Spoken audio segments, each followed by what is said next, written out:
Welcome to the Horror Hangout, a podcast where two bearded film fans watch the best and worst horror movies of all time and talk about them. My name is Ben Errington, and I'm joined by regular co-host, Mr. Andy Conduit Turner. Hello, Ben. Just the two of us today. It's Andy Conduit Turner. Just the two of us. Luke's all right, everybody. He's not poorly. He's just busy today. He's not poorly. He's not been melted by alien blood. He's not been impaled by a predator claw. Neither of those things has happened to him, as far as we know. Yeah, we haven't spoken to him for it was probably approaching an hour now, so anything could have happened in that time. Could have had half an AVP experience. Yeah, exactly, because it's happening. AVP 2 happens in like a suburban area, and Luke lives in a suburban area. So, if aliens are going to attack, who knows? It could happen in Nottingham as well as anywhere else. It could be anywhere where they rock down, because that sometimes a ship will just crash and all them facehuggers will come out. All them facehuggers just crawl right out and then before Nottingham you know City it, Centre.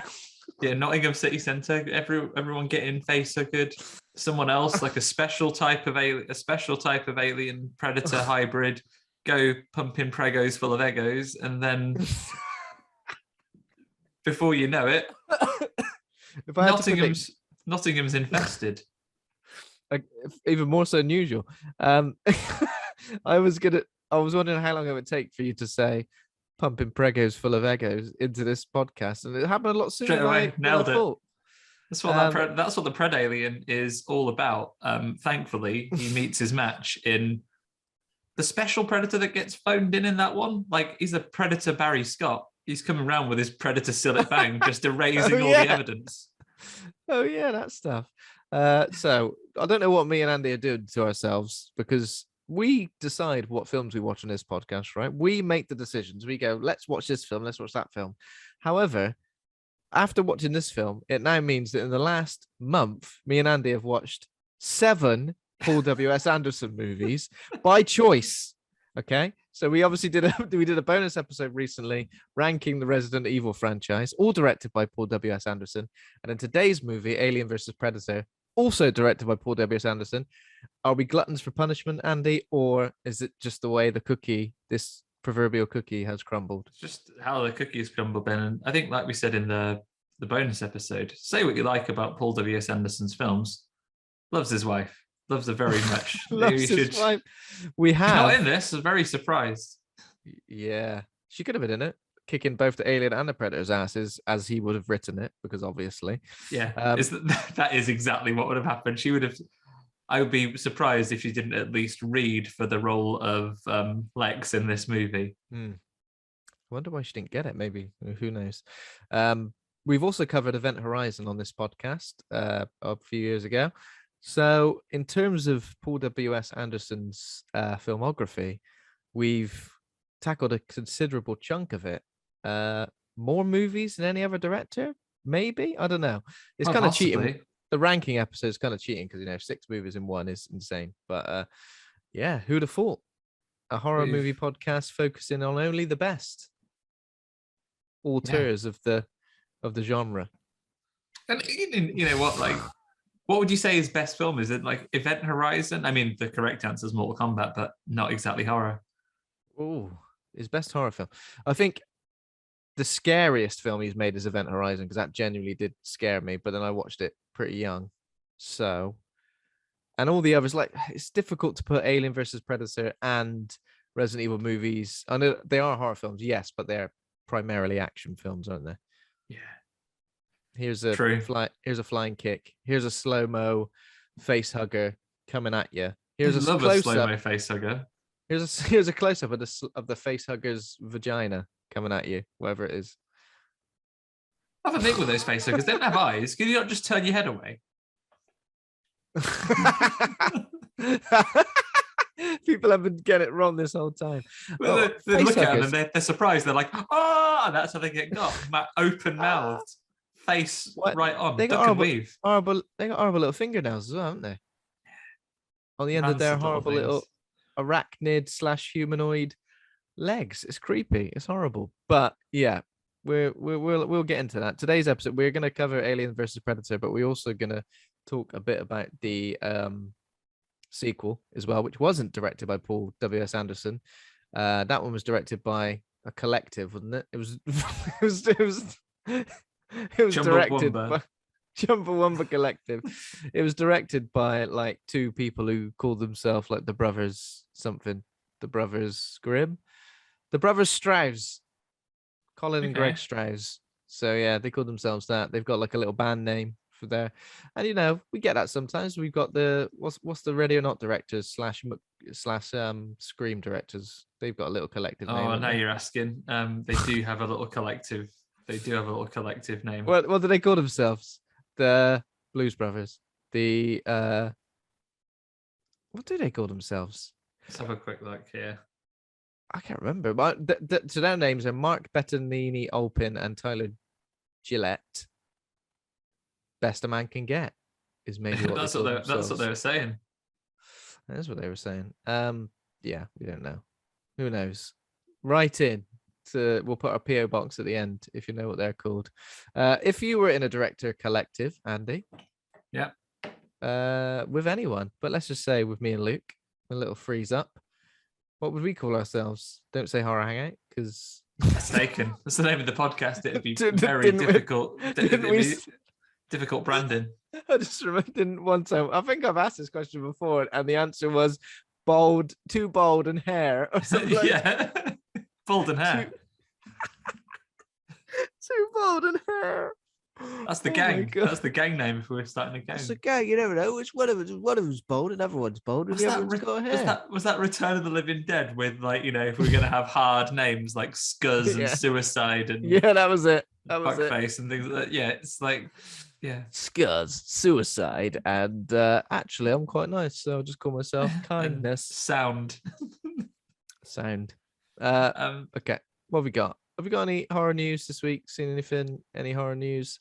I'll tell you what. The next Quiet Place movie I've seen is going to be called Day One. It's the official title for the third movie in the franchise, the third franchise movie. Don't know if it's going to be directed by what's his flavor again, John Krasinski. But we got some like Quiet Place Day One stuff in the second film, didn't we? In the second movie. Did it make you think I want a whole film of that? Or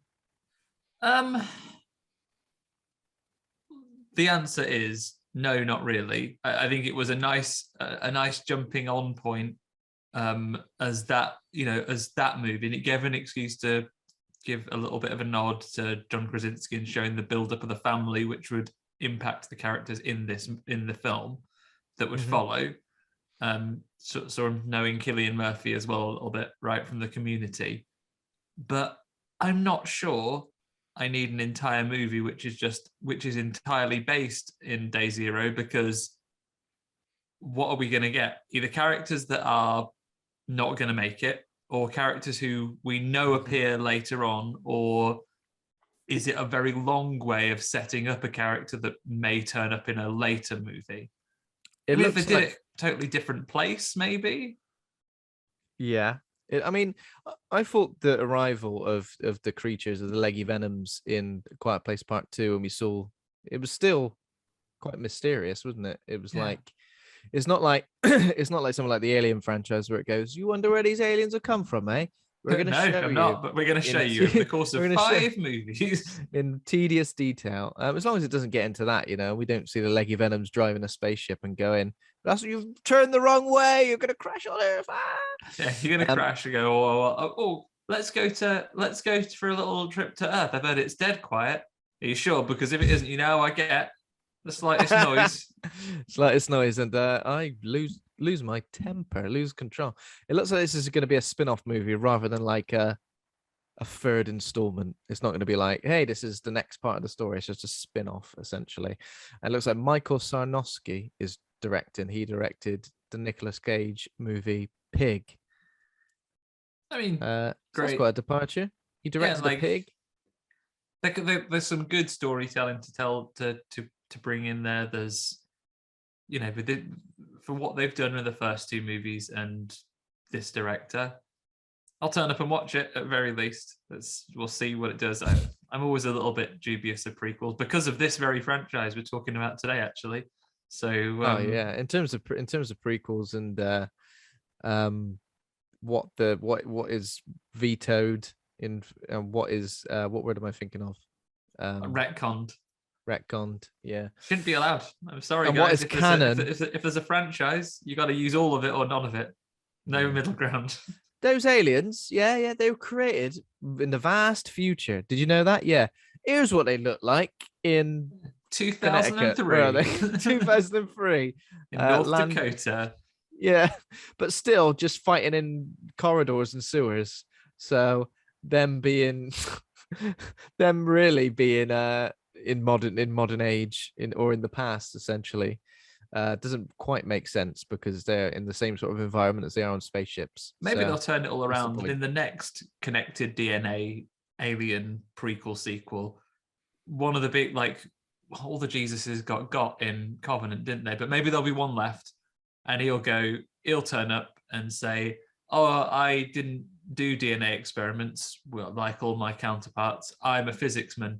So is a time machine. Where's the aliens in there? Now everything's wrapped up in a neat little bow." Amazing. You will appear at random throughout history. Like Doctor Who. Yeah. So let's do it. Another sequel that I'm not particularly interested in, but apparently The Nun 2 is confirmed. Plot details have been teased in a casting call, which apparently has gone out across social media. They're obviously not trying to cast the nun because I think the same actress is still playing Valak, the nun. But the Nun 2 plot synopsis is 1956 France. That's a little while after the original Nun, isn't it? I think so. A priest is murdered. Oh, you've not? Okay. The priest is murdered and evil is spreading. The sequel to the worldwide smash hit The Nun follows Sister Irene as she once again comes face to face with the demonic force Valak, the demon nun. Apparently the first movie was set in 1952 Romania, so just 4 years. A couple of years has passed. It's all about Valak struggling to keep a secret identity. Obviously, in the 50s, not so bad. Nowadays, mobile phones and Facebook and that really hard. I can't remember exactly what I said, right? But I'm pretty sure the Nun movie, 2018, is one of those films where it goes, here is, and it's one of my biggest pet peeves. Here is the origin of this thing. Oh, yeah. It already exists in the origin of it. It just was. Do you want to know the origin of the nun? Yeah. What, from The Conjuring? Yeah. Well, basically, back in 1952. Yeah. The Nun was about then. Yeah, but how did the Nun come to be about? What? Oh, you find out that in the third prequel. not a moment sooner. It's almost like, I know I've already mentioned not wanting all the details of aliens' backstory filled in minute detail, but I want something, even if it's just a line. Someone who was an evil nun died, and now they're an evil ghost. Yeah, as she was dying, she said, "Oh, dear the devil, bring us back as a ghost, will you?" And he went, "All right." Dear the devil. Yeah. Deal. But there's some things do it too much. Some things do it not enough. I just need that sweet spot of backstory. You know, I don't want constant flashbacks. I'll have an opening 5 minutes to a movie. Would do enough for me. You want like a Jason origin. He was a little boy. Them counselors weren't looking about. He drowned. Somehow he became a big scary man. He drowned. His mum's fuming. And that's it. So you need perfect origin. You need. There we go. The Nun 2. Talking of sequels, nice sequel themed horror news. But apparently, the very first footage from Halloween Ends was shown by Universal at CinemaCon last. It says last night here, but this was like a week ago. So yeah, it was a few days ago that all this stuff came out, right? But I don't know how you feel about this. I'm not getting overexcited because apparently Jamie Lee Curtis was like, "This is going to be Laurie's last stand. This film's going to fuck you up." And apparently, people are saying there's loads of murders. It's brutal. People are hiding in closets. Michael Myers has got a knife. Laurie and Michael He's not got a knife, has he? Have a brutal fight. I'm not going, I can't wait. I'm going, all right, okay, show me what you got. Because maybe if Halloween Kills was a barnstormer, a rip roarer, I would have been super excited. But because of Halloween Kills, it has kind of nullified my excitement somewhat, dampened those expectations. But as soon as I found out that Michael Myers has got a knife in this next one, I thought, sign me up, get me there. Can I book my tickets now? Because I want pre-order. Yeah, I still stand by the fact that the quality of Halloween Ends could make Halloween Kills better. It could improve it if they work together really well. Is it like having a meal and the starter is absolutely world class, outstanding, beautiful? Couldn't have been better. Maybe a little bit better. Then for your main course, you just have a load of cold rice porridge, rice pudding, gruel, and then suddenly Knickerbocker Glory for your dessert comes out, and you walk away thinking, "I had a good meal." Yeah, you don't. You don't remember the rice pudding gruel shit. You just remember the Knickerbocker Glory had a firework in it as well, like a the best ice cream ever. Yeah, if that's the case, they could turn this all around. But also with this stuff from CinemaCon in particular, I'm a little bit. I temper my expectations a little bit because I've seen other stuff that is un-horror related. Like apparently they had footage from the new Top Gun, and people like going, "It's phenomenal, blooming hell!" the absolutely. I feel like what a movie. And there's new things about the new Avatar, which my expectations are come and go with anyway. I think I maybe even tweeted I didn't believe it was happening until. And even now, I'm still a bit unsure. Even now, they're going, here's the title of it. Here's some screenshots from it. I'm like, yeah, but who knows? I feel like with all the stuff they've got, like it's called like, what's it called? It's like the underwater adventure or something like that. I like.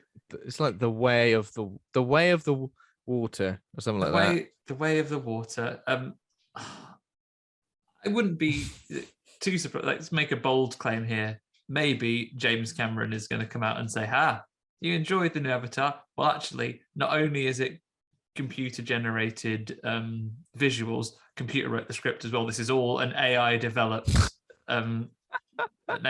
thing. Yeah. Yeah, like the human has been taken out of the process entirely. Effectively, this is an art installation. I ain't done anything. I've been sat on my ass for years. Been sat in my submarine for 15 years or whatever many years it's been. I was stuck in my submarine for 15 years. Get me out. Yeah.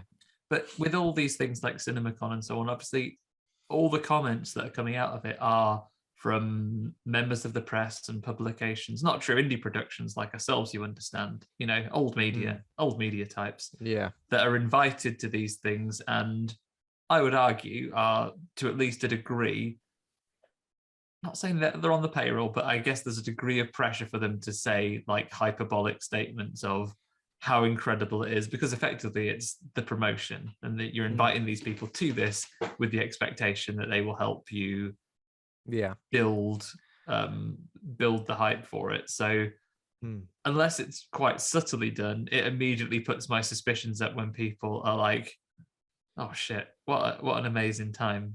So I can't wait until they release some of these things for regular schmoes like us to see. But there's some great things. There's some great things coming, and Halloween Ends. I'll look forward to seeing very much so. Yeah, the only thing that annoys me here in the last line, it says last year's movie ended with Michael in brackets seemingly ending the life of Karen Strode. Don't start the movie of Karen Strode being whizzed off to hospital and going, I'm all right, it's just a flesh wound. In the bed next to Jamie Lee Curtis.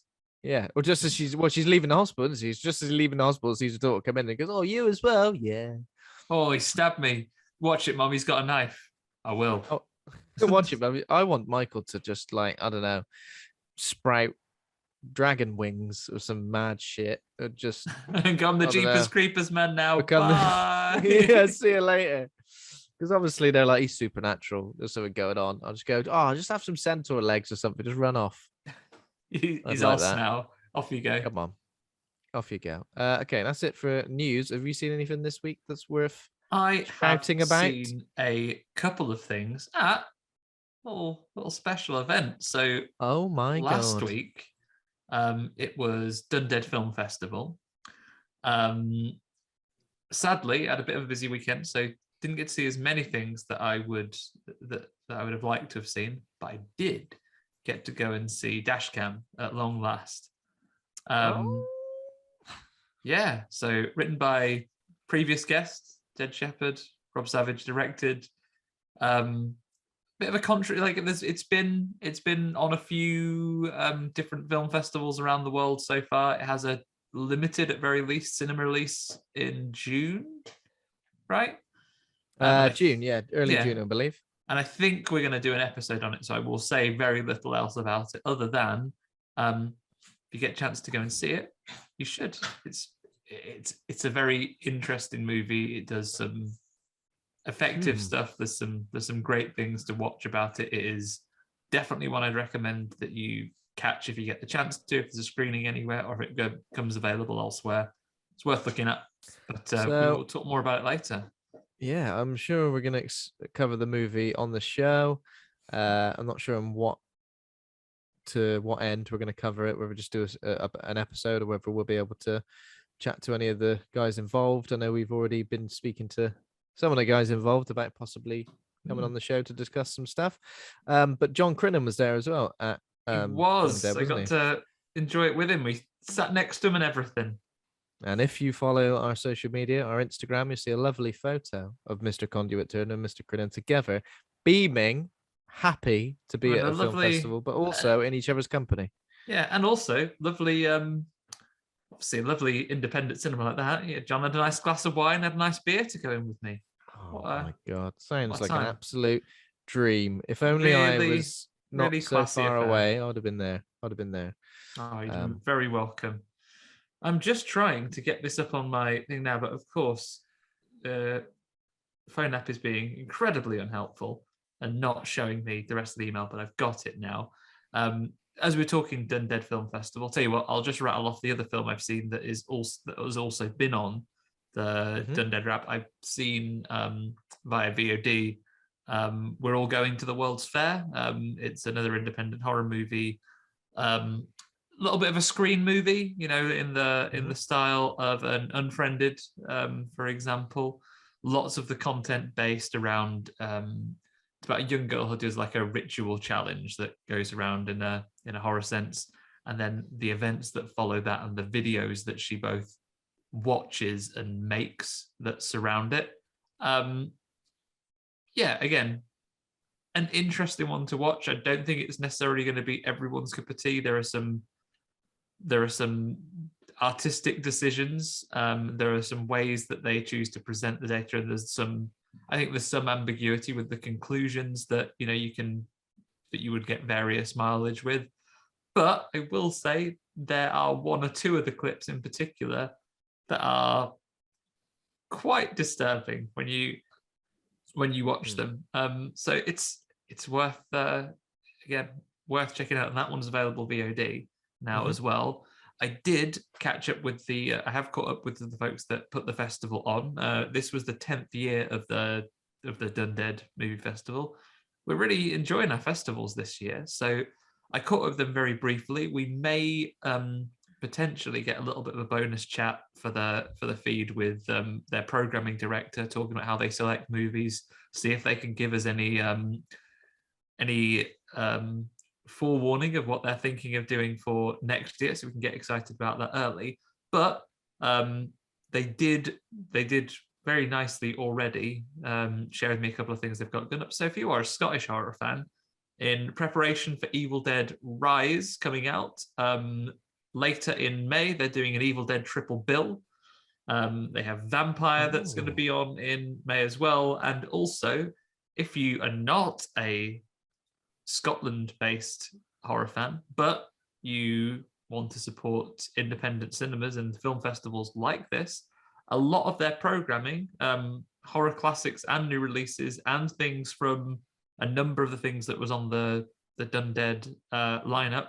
They're available via their VOD service, DCA at Home. So you can look that up. Okay.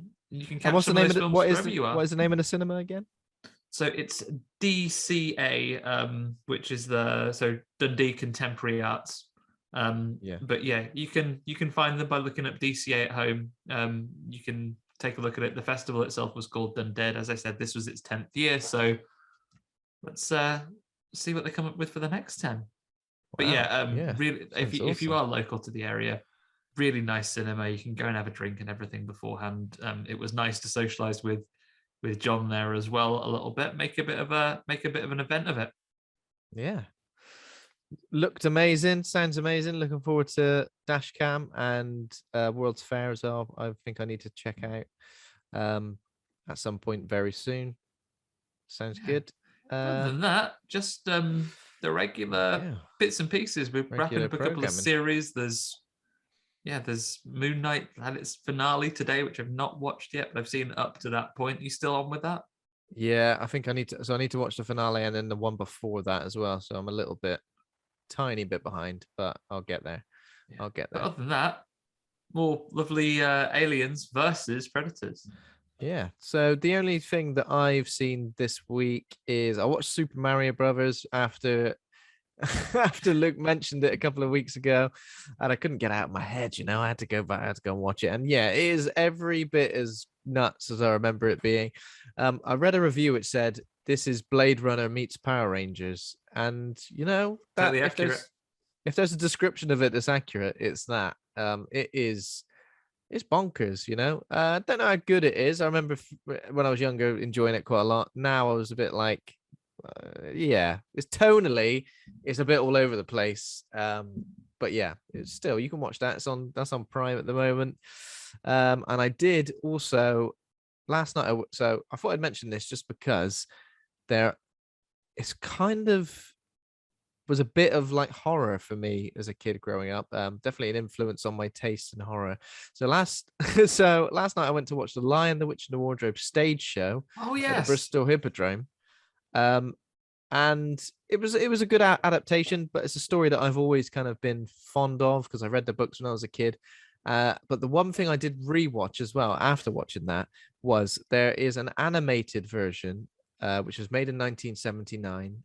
Animated version of The Lion, Witch, and the Wardrobe, and I had it. I think my mum recorded it off of TV across 2 VHS tapes. When you ran out of one VHS tape, you had to go on to the next one. So I probably missed like a good couple of minutes. This version of it, the 1979 animated version, it's like super British, very middle class, and like with an adult mindset now. And even watching the show last night, I realized this is just like a story about Jesus. Aslan is Jesus. Jesus the Lion. And C.S. Lewis, obviously, who wrote the books. It turns out he does love Jesus. He absolutely he'd have been, when he'd have been right at home. C.S. Lewis rocked up to the dad in The Witch. Yeah, he thought he was brilliant. He's like, you love Jesus, do you? I've written a series of 7 children / young adult novels, which are very heavily allegorious of Jesus. And said, did you? Brilliant, come in. Let's have a read. This animated film, I watched dozens of times growing up as a kid. It's kind of freaky, like how like old animated shows or old animated movies where the animation's a bit iffy and some of the characters look a bit odd and weird and elongated and strange and the voices are a bit. And because I watched it on 2 like old VHSs, I think it was all a bit broken and probably recorded on long play as well, so you get more out of the video, stretches it out a bit. Exactly. But there's something about it. Like obviously the witch was pretty terrifying, but also some of the other scary creatures were terrifying. I was even a bit freaked out by Mr. Tumnus. There's a bit where he starts playing a flute to like lull one of the kids into a state of creepy with a modern mindset, isn't it? Don't creepily put kids to sleep with your panpipes, Mr. Tumnus. But there's something like really odd and unnerving about it. I watched it again and I was a bit like, okay, now I remember it's just obviously just a feel-good little cartoon version of this show. But there was that, and the BBC Lion Witch in the Wardrobe live action Yeah, show. Do you remember that? I remember that one with Aslan the lion. Does his hot breath to bring you back to life and you He can turn to does stone. He does his hot breath. Don't breathe on me, Aslan, you dirty old lion. What does Aslan eat, right? Because I think he loves all the animals and all that, right? He's like, oh, all the animals, they're good for bringing Narnia back to what it was used to be. Get rid of the winter. We want spring around here. Does he eat animals? Does he run around eating them? Guess he eats hummus. Where'd you get hummus from Lion Witch in Narnia? Oh, there's a co-op. Only one co-op, which is a bit Mr. Tumnus is before the endless winter, where it's always winter, never Christmas. He really did do a lot of chickpeas. Stocked up on chickpeas. Yeah, I thought so. Tins of chickpeas is all you can get now in Narnia. Yeah, but it is because there's a war on in the regular world. Exactly. But it's a story that I've always been fond of. But now, as I said, with an adult mindset, I realize it is basically just Jesus. But also, the stuff that used to scare me doesn't scare me so much anymore. But I think as a kid, it was still that weird, creepy, unnerving, like British animation. Yeah, that felt a little bit. Our country in the 70s produced some creepy animations. The problem I always said with Narnia is less the Jesus story and more that it could have been avoided with just better legal counsel, because the whole point is that Edmund, piece of shit, he betrays his brother and his brother and sisters to the Queen, and then the Queen says, well, Edmund, you're a betrayer, so you've got to be stabbed up on this stone tablet, on this stone table. Aslan goes, well, I'll take the punishment for him, and he gets stabbed, and then he goes, sucked in, I'm Jesus, I can come back to life. Yeah. He goes, oh, fucking hell. And she gets done in because of it. Like, bearing in mind that Edmund only sells out his brother and sisters because the Queen goes, oh, me, I'm nice. I'm not bad at all. If you tell me, she also says, she also goes, do you like Turkish delight, do you? I got a house full of Turkish delight. And rather than saying, that sounds mad. That sounds sus. That sounds sus. Maybe you've got like a bit of Turkish delight, but a whole house full. But no, he gets bought into it. And it turns out he values Turkish delight and hot chocolate over the lives of his brothers and sisters. The thing is, he doesn't say, she doesn't ever say to him, at least not in the versions I've seen, oh, tell us where your brothers and sisters are so I can murder them.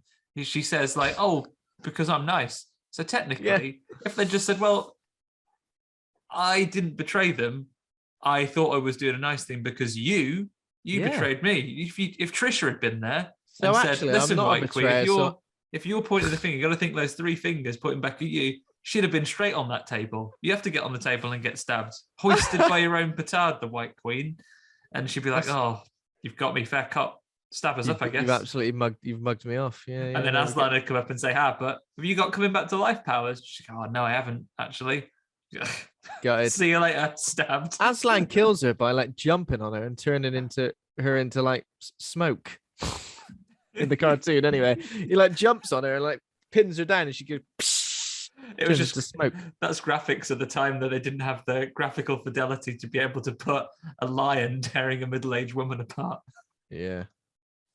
There we go. I mean, it's a glow up for Jesus, right? He spent all that time as a man with a beard. It's like, what's better than that in this fictional version? Don't know, lion. Yes.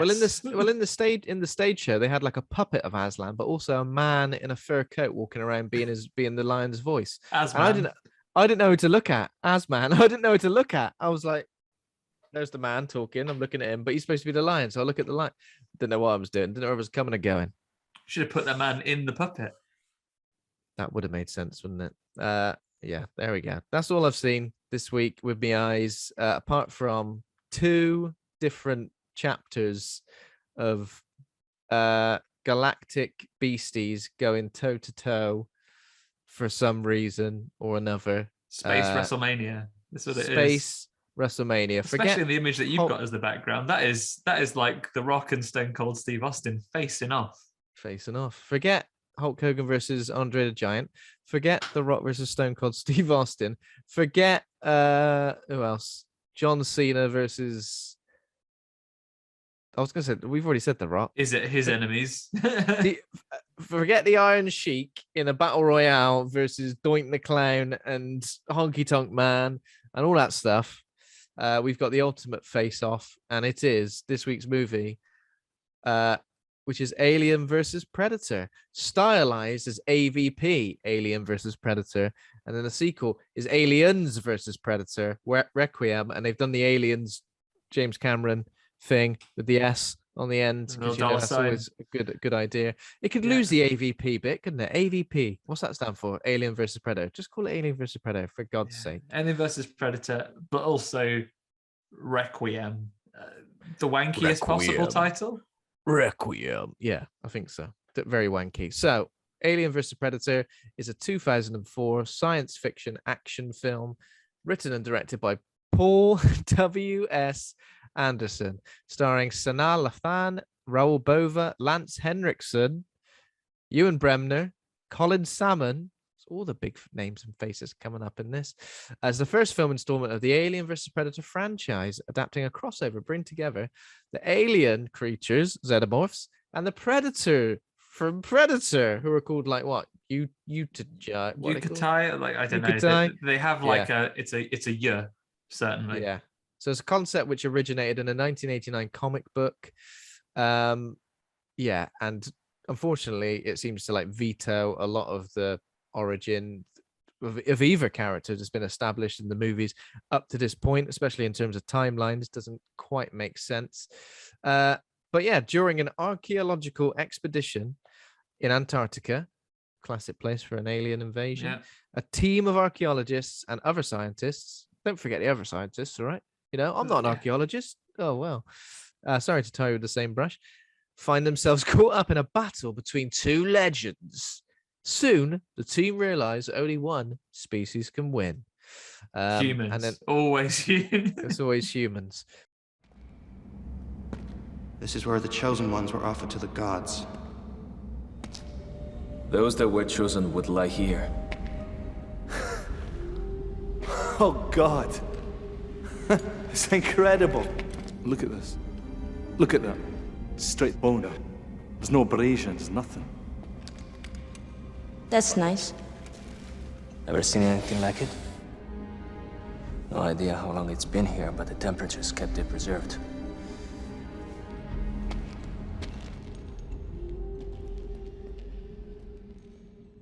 So the tagline for this movie is, whoever wins, we lose.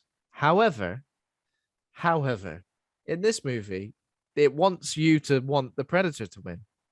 It goes, the Predator, right, is trying to stop the alien getting off into the planet and killing everyone. Predator is just going to kill the aliens and then go home. So the tagline shouldn't be, whoever wins, we lose. The tagline should be, Predator, can you win, please? Yeah. Whoever wins, it'd be better if the Predator wins. Don't want the alien to win. Yeah, exactly. Yeah. I've got some choice reviews here. Actually. So this movie is 5.6 on IMDb, 2.4 on Letterboxd. On Rotten Tomatoes, it's got a 21% critic score, but a 39% audience score. The dizzy heights of 39%. Paul W.S. Anderson. Can't believe it. So choice reviews on Letterboxd. Jay Bird says, Predator and Alien face off in a test, both getting some stuff off their chest. Humans can hide, take the Predator's side. The team's gone because he took care of the rest. I didn't read it before I started. It ain't very good. You didn't read it until you read it. 2.5 stars. I'd give that limerick. I'd give that limerick 2 stars. Parker on Letterboxd says, what was going on in their heads when he decided to make this PG-13? I mean, it's true, because like, who are you aiming this at? Like, the movies, Alien movies, Predator movies are like 18 rated. So why are you suddenly going, hang on a minute? I was about to say, are you targeting the people that read the comic book? But if the people read the comic book in 1989, then they're old enough to watch an art movie now. Unless they were like 2 years old when they read the comic book. And one more from Parker rates it 1 star, and Diamond Bolt says slimy boy versus Big Chonker, 3 stars. The Big Chonker. I don't know. The Big Chonker. Yeah. So there we go. Yeah. So obviously we've reviewed a lot of Alien movies on this podcast. I think we've reviewed Alien, Aliens, Alien 3, Alien Resurrection, and Alien Covenant. Not done Prometheus. And I think the only Predator movie we reviewed is The Predator. He's on the newest one. We've not done any of the old ones or Predators. That's the one where it's Jungle Planet in space. Jungle Planet in space, yeah. And obviously from watching this movie, one thing I do realize is that taking these characters, taking these legendary creatures and putting them in like a modern I mean, this first movie not so bad because Antarctica, not many human beings around in like an ancient pyramid, so like that's kind of fine. But Alien versus Predator Requiem, they just go stick it in the town from Twin Peaks or something. I don't know. Yeah, I don't know. I don't mind in particular the Predator in contemporary like Earth or the past. In fact, isn't the new one they're working on in the past? It's Pirate Times. I like the sound. Yeah, so I think that's set in like is it Pirate Times or is it like the past anyway? The past. I guess I think it's like pirates could live any time, I suppose. It's true. Yeah, I like the idea of that. And Predator in the city, Predator 2, Predator in the big city, I like as well. So I think Predator in these sort of environments, I don't mind. It's Alien. It's a xenomorph in like a town with a library and a swimming pool that I'm a little bit baffled by. It just doesn't quite sit right. It feels a bit odd. And as I already mentioned, the Alien and the Predator still kind of fight in close quarters in like corridors and sewers and interiors. It's not like they turn up on a football field or have a fight in a shopping mall. Yeah. There's none of that. So it almost feels unnecessary to have it in modern day.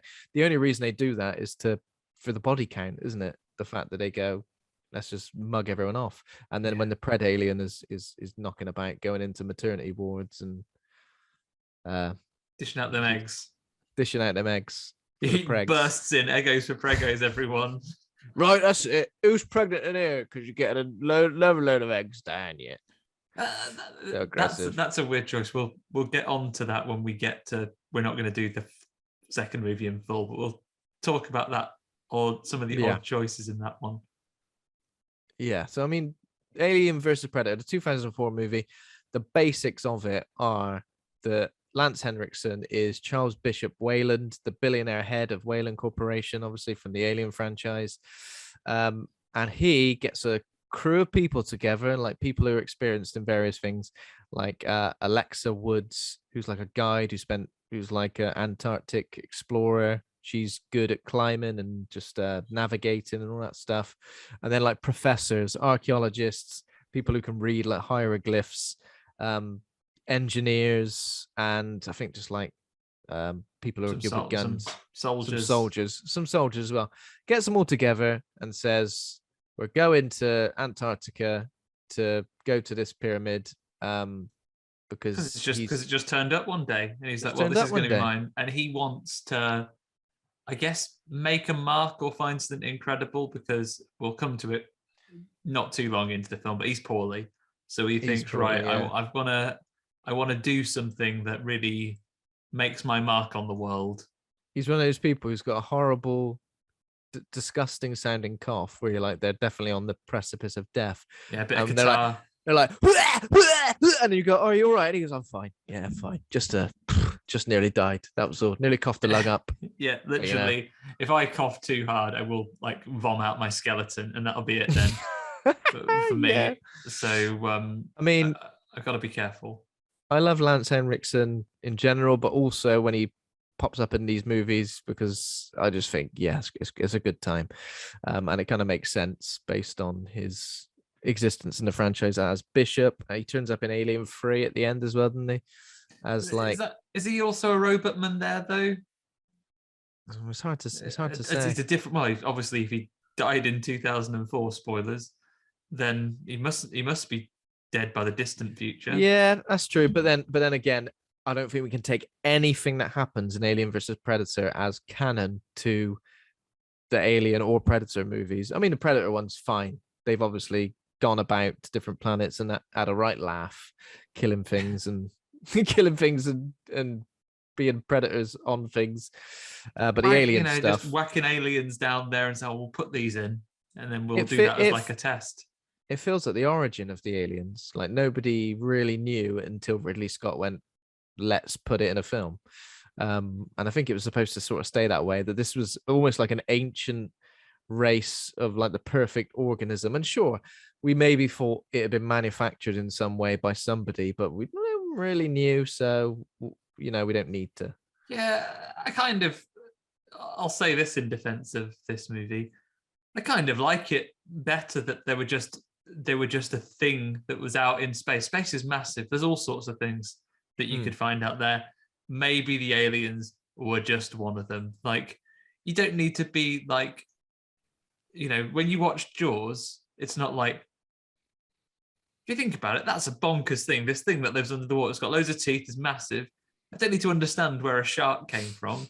It's just a thing that exists. It gets so big. I want an origin. I want the shark as a kid eating loads of stuff, so I know how big it got. And one of the other little sharks goes, "Oh no, we shouldn't really eat people. They don't taste that nice." And then he gets killed by a person, and Jaws goes, "Oh God, I am going to eat them.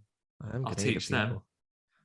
Yeah, they're going to need a bigger boat for me. I kind of am quite happy with them just being a dangerous type of animal that lives in space. And if you're someone like the Predator, maybe you do grab a queen and freeze it in the ice at massive inconvenience and only go to Earth once every 100 years for reasons. Yeah. So obviously maybe that's fine.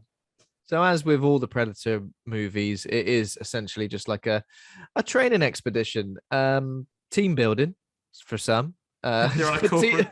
We see a bit of their planet in episode 2, but on Predator Planet, this is a corporate getaway. Yeah, exactly. It is a corporate getaway. And surely, like, the scariest corporate getaway for them, this has got to be the biggest challenge they've ever come up against. We see some stuff in a flashback where they're on top of a pyramid fighting thousands of aliens. Yeah, that's too many. Blazing away because they've obviously failed to stop the egg production and get into too many of them. But luckily, Predators have always got a failsafe, which is nuke everything. Essentially, the Umbrella Corporation method of, if everything kicks off too much, just nuke it. Just nuke everything. They're not quite nukes though. They're kind of you're right. It is exactly the Umbrella Corporation, where it's just a generic science explosion where blinding white light obliterates everything. Yeah. It's kind of odd, but obviously, the Predator tech, I think, gets more of a focus than any other film in these two movies. Maybe not so much in the first one, but definitely in the second. There's stuff that I'm like, I didn't know they had that. It got a bloody like the Batman's utility belt full of bits and bobs to help take down the old aliens. They got discs. You got your spear gun. I think comics. And have you played any of the AVP games? Yeah. Like, even the bad. I think there's a lot in there, right? That is just all of the weapons you get as the Predator. The disc is the best one. Just whizzing that frisbee about, and it just minces everyone. Has it got the net that slowly closes on its victim? I'm not sure the net is that exclusively in this film, because the xenomorph with like the net pattern on its head and it's bleeding acid looks cool. Yeah, that looks good. We like that. So as we mentioned, Lance Henriksen, Bishop Wayland, there is a pyramid like 2,000 feet beneath the ice. He's discovered it through thermal imaging, and he wants to get there as soon as possible because he thinks there are going to be other countries and other billionaires. I'm assuming he's a billionaire. Yeah. Billionaire head. All the other billionaires are going to be after this pyramid, to name it after their company and what have you. So he wants to get there first. So much so he very rarely questions any of the really questionable things that happen in getting there. First things first, though, he's going to hire Lex, and she's climbing up the mountain when she gets a phone call. She's doing like a Mission Impossible 2, except ice, so harder. She's climbing up a mountain. Ever so slippery. Yeah, and she gets a phone call. It's British actor Colin Salmon, hello. And he goes, all right, do you want to come and see Mr. Wayland? He really needs your help for an expedition. He will fund your your organization that you work for a whole year. He John Hammonds it. And John goes, Hammond. I was just about to say that. That's a John Hammond. It's like, we will let you dig up dinosaurs for a whole bloody year if you come and have a look at what I've got. Can you not pay me to do my job? No, we'll fund the organization. It proves that you're a good person, that you don't have bills to pay or whatever, but you happily have an organization paid on your behalf, funded for an entire year. Wow. If you'll just come and meet with him. She goes, oh, I'd love to. It's going to take me a week to get back home. And then how she get signal where she Colin is? Salmon. Really good network, obviously. Wayland. They use the Wayland network. And then what happens? She gets to the top of the cliff, and he's calling just there. He's like, I was calling you from just here. That's stalker behavior. Because if she'd outright said no, it'd have been well awkward. Oh, because she would have climbed up at the same point and gone, lift down. Oh, are you sure? Are you sure you can? Yeah. I've come all this way. So what seems to happen in this film, though, is that they shove in like all of the story into into this sequence, which I think is the aliens sequence of essentially the Marines being briefed. And I think they also do it in Prometheus as well, where they've got everybody in the team being briefed by Guy Pearce's character. I think that's what happens. Yeah, so basically they do the same as that. Lance Henriksen basically fills this room with all the scientists, but with so much exposition where it's just like, this is what we think. Spud from Train Spottings on the way. Spud from Train Spottings, still Scottish there, which I enjoyed. You know, he could have easily gone, this is an American guy, but no. Graham is his name, and he's the heart of this movie. He's too good for this. He's too good for this world. It's like, got kids. Trying to take pictures to show my kids that wasn't always boring. You go into Antarctica, Graham, already. I think you've got case to say that you're doing all right. And he's Tommy Flanagan's like an armed escort dude. He's like a guy I recognize from loads of British gangster films. Colin Salmon, who we obviously have discussed in the Resident Evil movie recently. We'll obviously get to his death, but it's quite fascinating how it pans out. He's like his number one man, right? He's his number one guy. Yeah, his number one man. Yeah, there's other soldiers who are like, they almost look like a Norwegian Eurovision act. Maybe they've all got like silver jackets on and spiky blonde peroxide hair. And there's a whole load of drill men who are going to drill down, because this temple, by the way, isn't in Antarctica just sitting about. They haven't found it because actually it's really far under the ice. It's right down there. Yeah, as it happens. I do enjoy the what do they say? When they introduced the drilling team. Oh my god, I can't remember what they say. But they say something like, we're really good at drilling. He goes, we're the best drillers in the business. We'll get you down there. We'll get you down there. Alex is having none of it. She goes, well, basically, guys, that drilling, he said, we'll be down there and we'll get you drilled down there in like 7 days. He goes, yeah, but plus the 3 weeks it'll take to train everyone. Yeah. To get everyone ready. He goes, we haven't got that amount of time. And all right, says, well, in that case, I ain't doing it then. See you in hell. But he basically persuades her by going, yeah, we've got someone who's really shit that says they'll take us, because he's rubbish. Don't go with him. So if you're not going to do it, I guess we'll just all go and dive in. Guilt trips her into it. Yeah. Okay, I'll give it a go, I suppose. Bloody hell. No training. Embarrassing. But you know what? Like, joke's on you, Alex, because then that bit goes absolutely fine, because they get to the site with absolutely zero incident. In fact, all that happens is we see them driving cars there. So, didn't need to be particularly resilient. Just had to drive in a car to that bit of Antarctica. Yeah.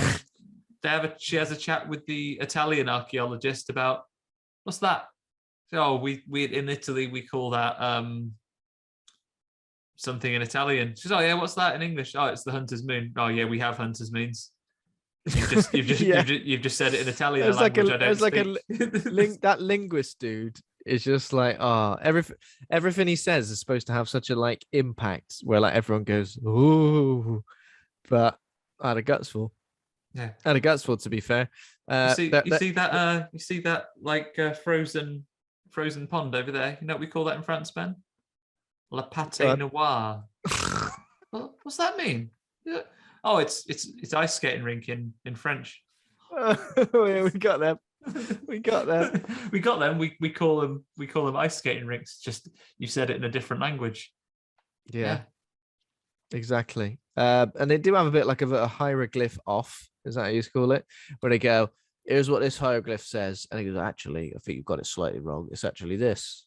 And he goes, all right, bloody hell, I missed that class. It's like I missed that class at fucking Know It All school, mate, where you went. Yeah. So they go down the tunnel. There's a bit where obviously Bishop Wayland there's like a malfunction in there, and he goes sliding down reasonably slowly. But of course, this is the tunnel they should have questioned in the first place, because they arrive at the site. Graham gets a little bit of a jump scare with the penguin. We think it's going to be a facehugger, don't we? But no, it's just a penguin. Nice little penguin.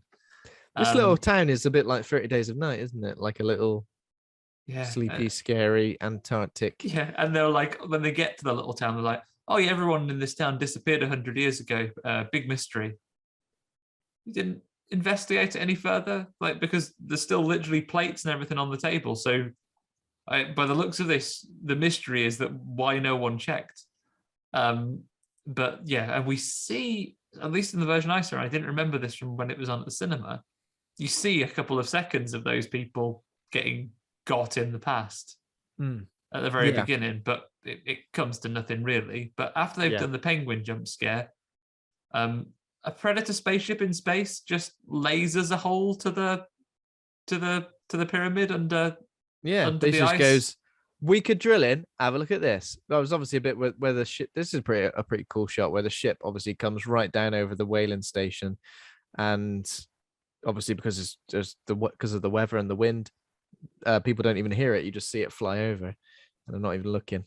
Yeah, and it's Predator, so it can go invisible.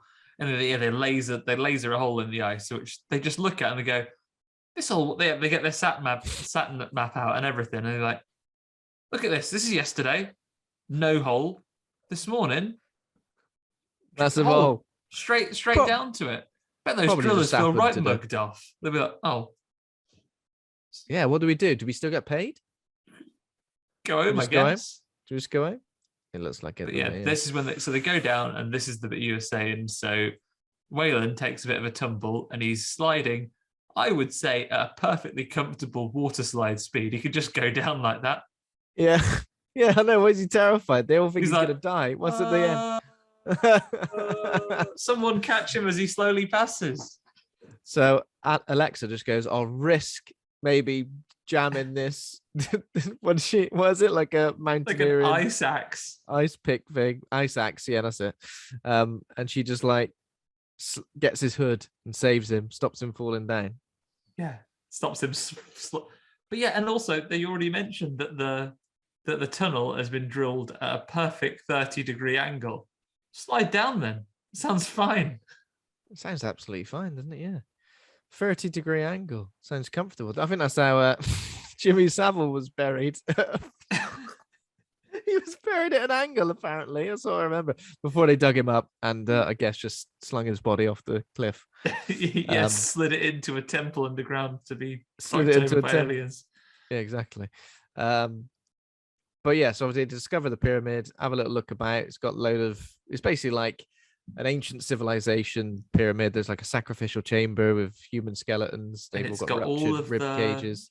All of the signs of the different pyramid building civilizations. So there was, little bits of Cambodia, little bits of Egypt, little bit of the Aztecs. And these aliens. It's a bloody pyramid been designed. Everyone put their heads together, right? It's a lovely combination. Aliens must have taught us how to make these. We worship them as gods, and in turn, they didn't teach us how to do space travel and lasers. They taught us how to stack up big old pyramids. So yeah, that's what they did. Do you know the three predators, right, that arrive now? Do you know what their names are? No, have they got names? They've got names. So you've got Scar, not played by Jeremy Irons. I think you can work out which one Scar is. He's the one who puts alien acid on his body to mark himself. He's basically like the main predator. He's the main but guy. there's one called Celtic or Celtic, depending on how you want to say that, and Chopper. Is Chopper the one with the really big wrist blade thing?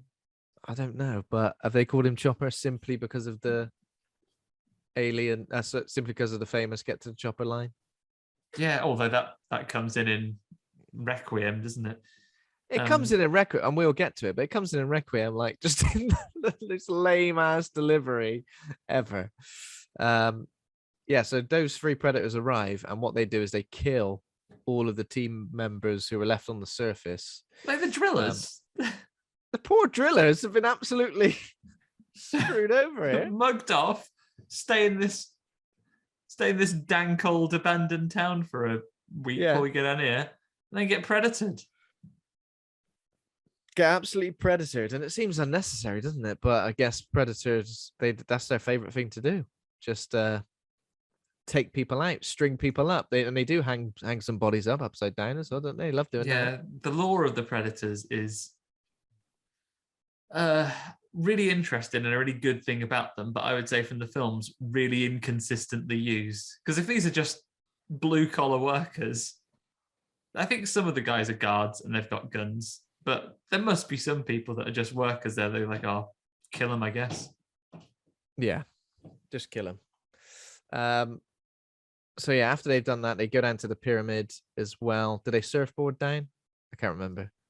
How do they get down there? They just go down on their belly. One of the guys who is the guards, he goes down, doesn't he? He has a slide down. Yeah, but does he do it on purpose? Yeah, he's trying to get away. He's knackered when he's at the bottom, and they just stab him while he's on the floor. Yeah, they walk away, and I think he thinks he's fine, but then I guess it's Chopper turns up and goes, chopped. Have it chopped. I thought for a second that he might get away with it because he's all covered in snow and ice. I thought, oh, is he going to be infrared invisible because he's all freezing? But no, he wasn't. It was just. It's annoying, isn't it? So yeah, this pyramid is a bit like you'd say it was a bit like the house in 13 Ghosts. Also a bit like the like I guess Cube. It's a bit Cube, where it moves and closes different sections off at different times. I guess it's because it's supposed to be like a sort of escape room type environment. Yeah, it's a special predator escape room. But it gets activated because the explorers down at the bottom, they find they find like a plinth, and in there's a little treasure box, and it's got predator lasers in there that have been kept for safekeeping for when predators are a spacefaring race. If they left these down there for 100 years, assuming they would still be compatible, my iPhone needs a new charger every generation. Imagine getting down there and be like, right, what we got to kill these xenomorphs? We've got these 100-year-old guns. You what? That's embarrassing. That's embarrassing. Just bring stuff with them. They've got a lot of gear with them. Just have another couple of extra holsters. Not lasers, though. Not lasers, no. It's a pretty powerful gun, but still. Yeah, they all take the guns. And it's like the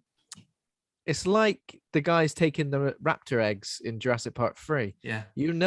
That taking those guns has automatically set off a sequence of events that's going to have to pay off at some point. It's not going to be a good payoff for the characters. And the alien queen's already been woken up in the bowels of the chambers somewhere and has been shocked into that. Right, get some eggs out. Wake up, alien queen. Get laying. Get late. First of all, I know you're freezing, but warm up, all right? We've stuck the heating on. So yeah, they have stuck the heating on. For the boilers come on. Radiators will be boiler. So get this conveyor belt going. Get some eggs. What we don't know is that a few days before this, they sent a plumber predator down just to make sure everything was ticking along nicely to wake the queen up. Well, now pipes are frozen. It's going to take what a job. Plumber predator coming down. You should have left this on just ticking over. By turning it off entirely, thinking you'll save yourself a few quid, actually this is going to cost you loads. Pipes are burst. Yeah, it's but yeah, starts laying eggs straight away. Predators are gluttons for punishment because xenomorph's bloody horrible. So it's almost like If you can freeze them and just keep them, just yeah, keep a nice number of the soldiers that they want to fight, just keep them Yeah. frozen down there.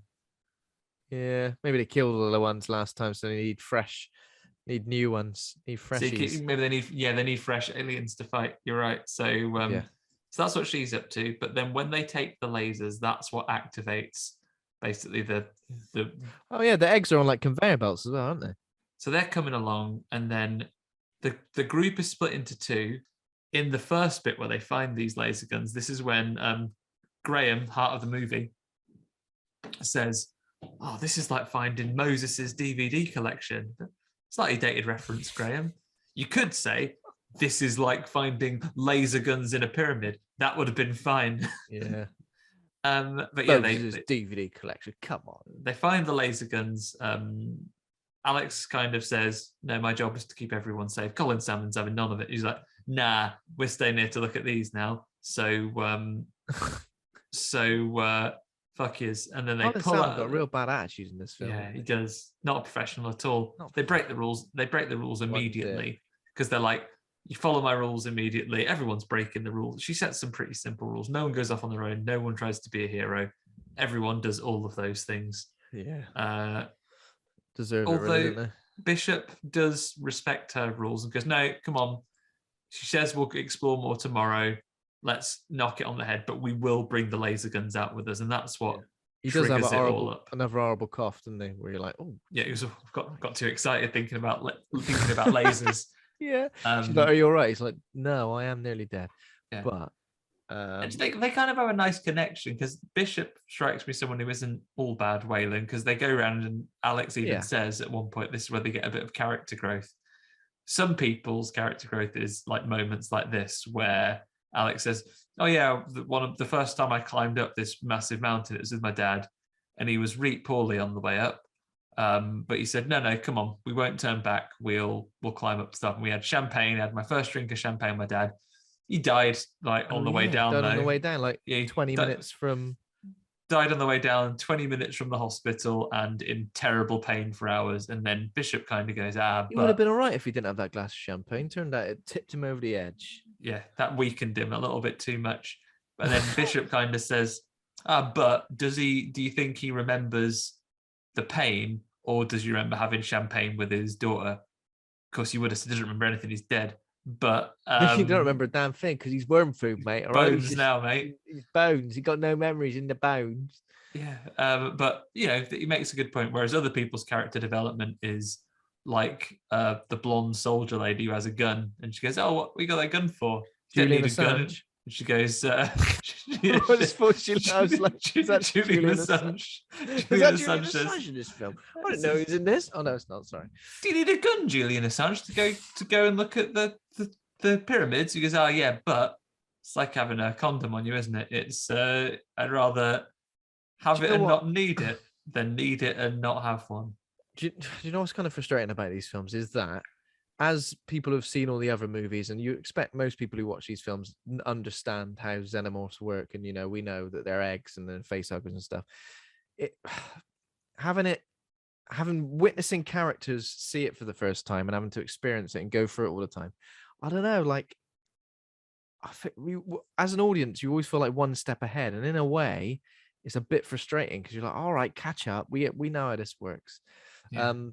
The facehuggers are quite effective though, because this happens now, right? When they trigger it. So one of the rooms full of people, little eggs come up like they're serving up a dinner, and it's like, oh, eggs. But then the eggs open and facehuggers start getting people fairly immediately.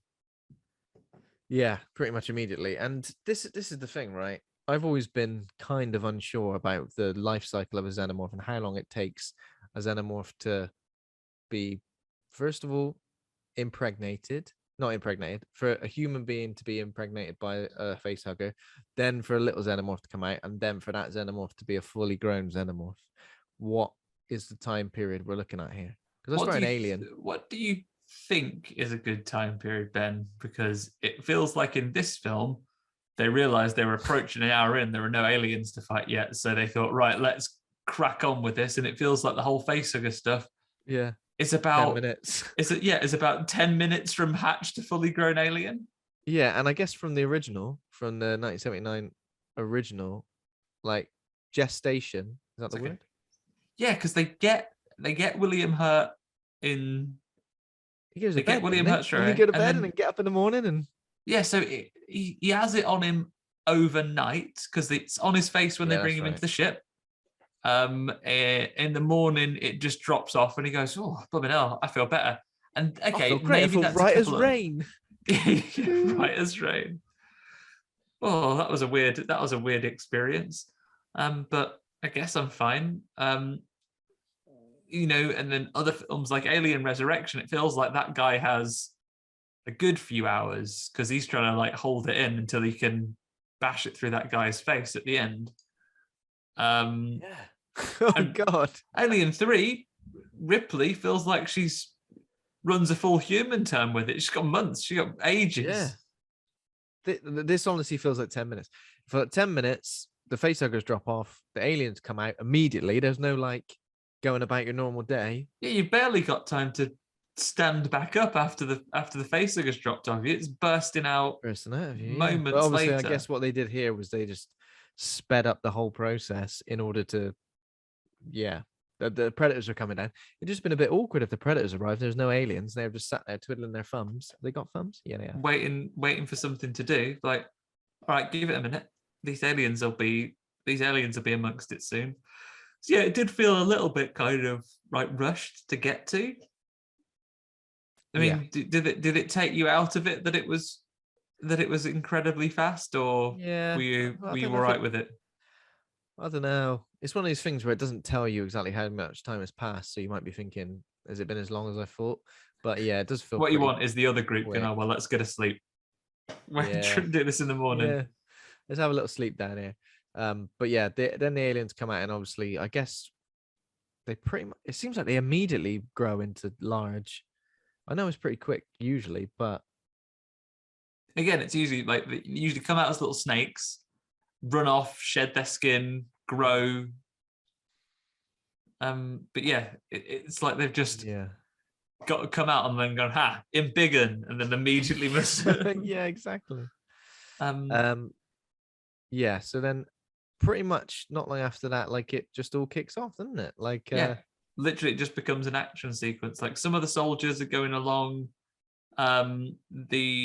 The pyramid is shifting. Some of them start to get picked off by the aliens. They're getting like slurped off into the distance. yeah. And then we get our first fight between alien and predator, in which first Colin Salmon. So it's the aliens, it's the predators that are attacking the soldiers first. Mm-hmm. And Colin Salmon gets cubed in another franchise, another Paul W.S. Anderson franchise. Yeah, this is obviously after Resident Evil as well. So Predator shoots one of those nets on them that gets like tighter and such, but it chops. Well, it doesn't. We don't see it chop him because again, we've already said this film's a PG-13, but he gets essentially the same cubed pattern on his face as he did with the lasers in Resident Evil, which is odd to see someone killed in the same way.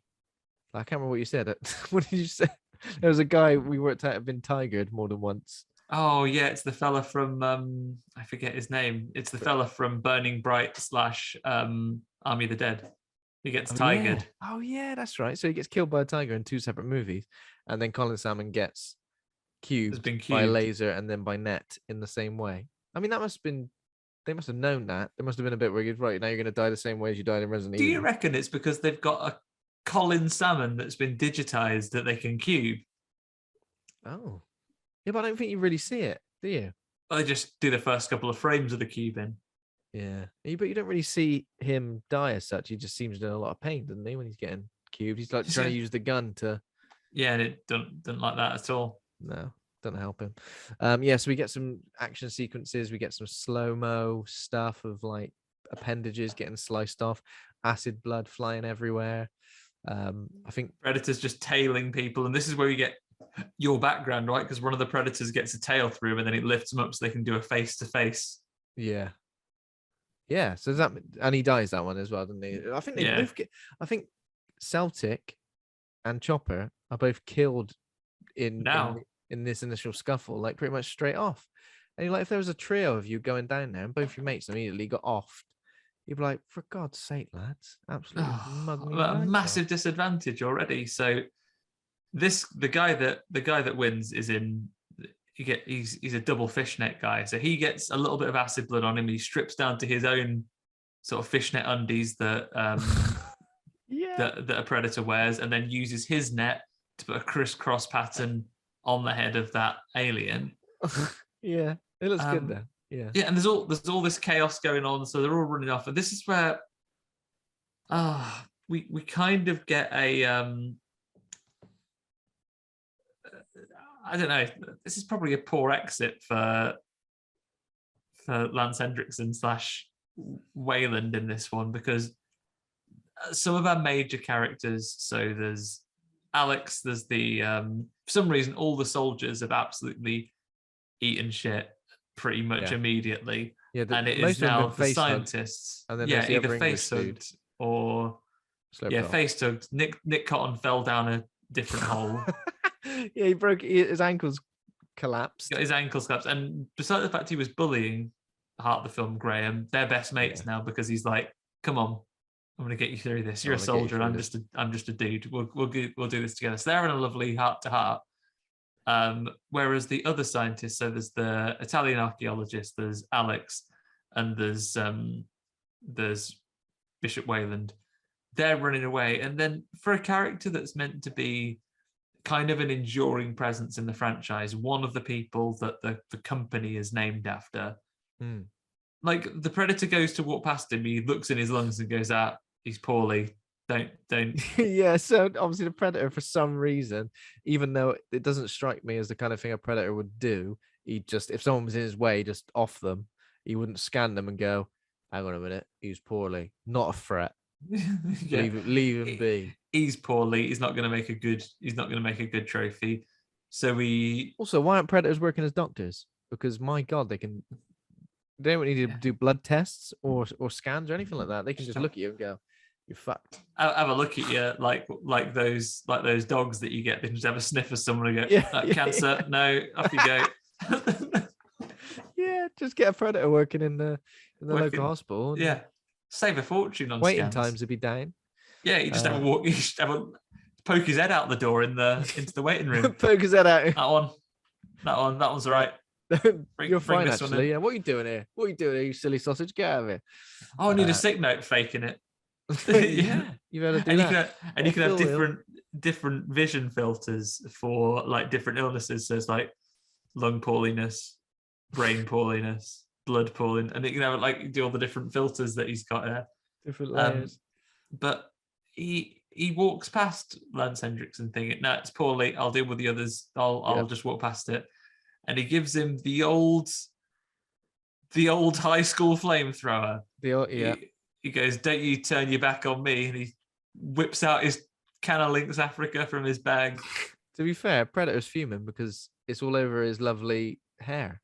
His lovely dreadlocks. His dreads have been things. He said, singed. Mate, I put some dupe on this morning and now it's mixed all wrong.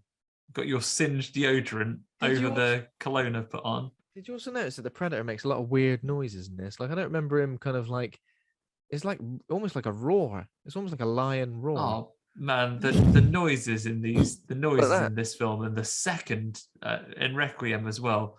Someone's gone mad with the soundboard. There's just tons. Every character just makes so much unnecessary noise. Feels like I'm playing Banjo fucking Kazooie.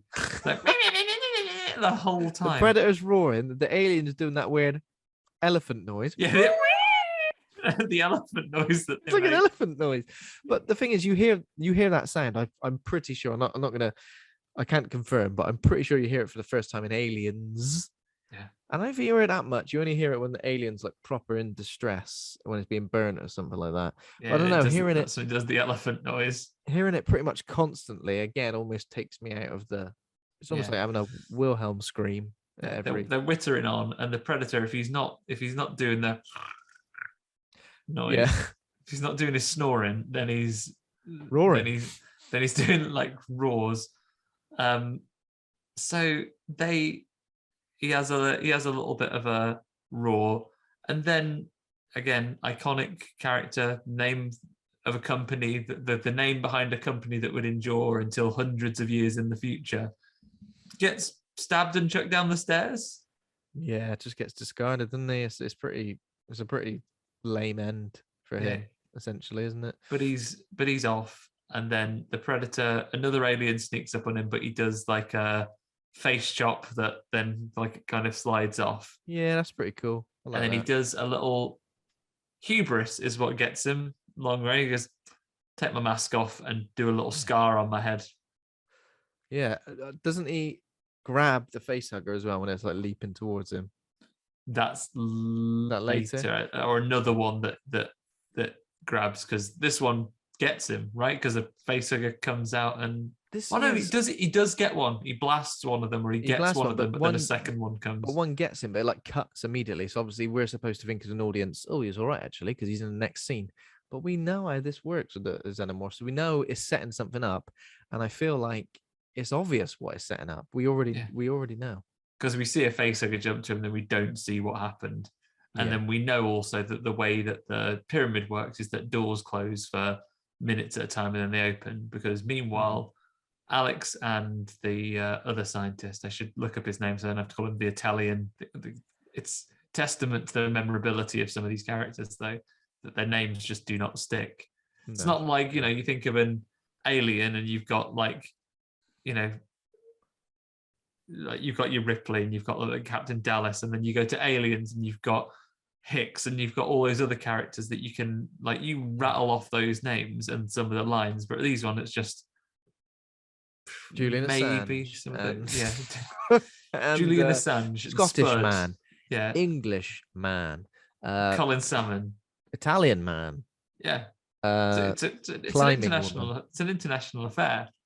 But you don't necessarily gel with the names. But Alex has come up with the point of, this laser gun that's in my backpack, I've just realized I put it together that the aliens are horrid and these guys are like the guards of this place where they are.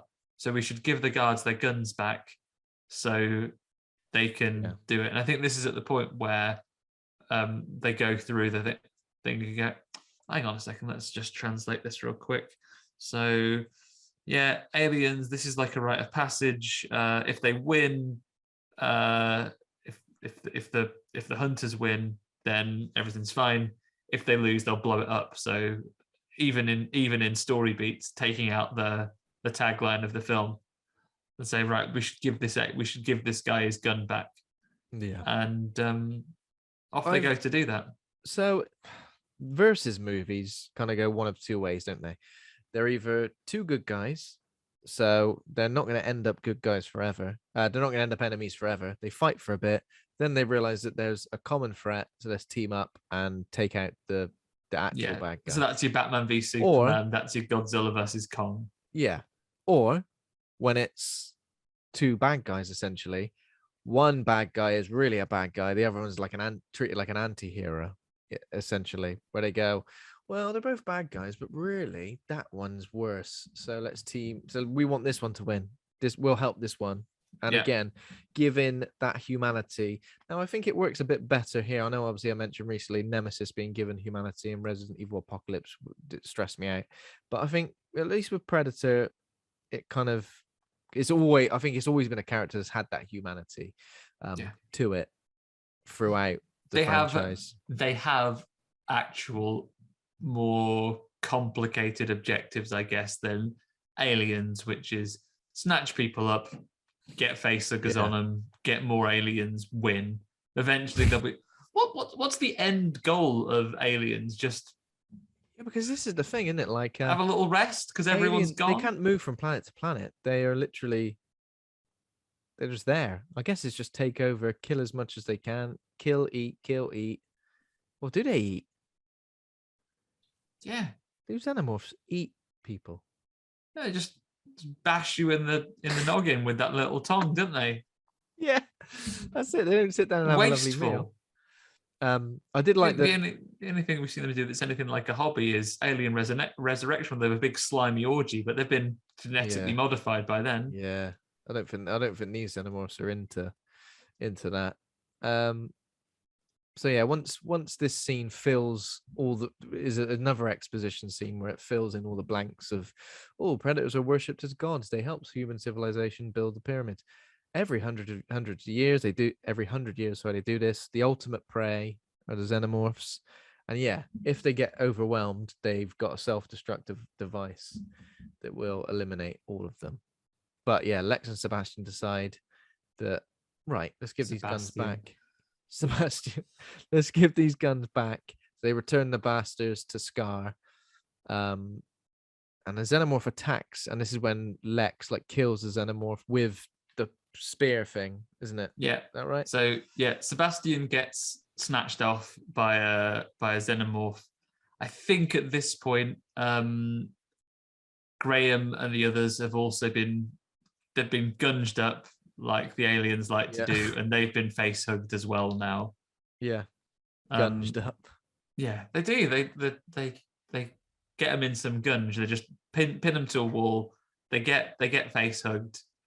But yeah, so Sebastian having been stolen, Alex, as you say, a xenomorph comes to grab her, and she kind of sticks a spear up. That the predator has given her. Because she goes, well, I've given you your gun back. And he goes, right, off then. She goes, no, I'm coming. I have a gift. And he goes, I can't. Basically, my grasp of English, Alex, is the same as is the dictaphone, Macaulay Culkin's dictaphone from thing. I can record and play back things to you. Oh, boy. But I can't, Yes. Yes. Get out of here, you little pervert. An inflatable cloud to play with in the pool. So he gives her a spear, and she immediately puts it to good use, stabbing an alien that's going to snatch her off, and it dies. And this is where we get a little bit of a Scar has warmed to Alex a little bit now, and he's like, right, yeah, I'll take all the gubbins out of this head, and you can have a little alien glove puppet that's acid proof. Oh yeah. So what do you think, Mr. Xenomorph? I reckon it's terrible acid blood, and I'll protect you from it. So she uses it. What is it, like a weird little shield thing? Yeah, she got that as a shield, and then she gives her a tail as another spear, and then they go to put things right. Yeah. They quickly, literally moments later, find their way to a chamber where Sebastian has been face hugged immediately. Everyone else has already had aliens out of them.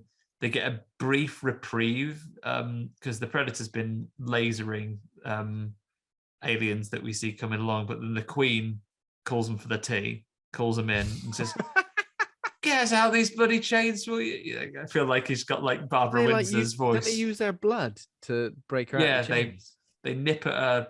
They give her a bit of a bite in around the wrists and the ankles, and she bleeds on the chains that start to break her free. That's pretty creepy.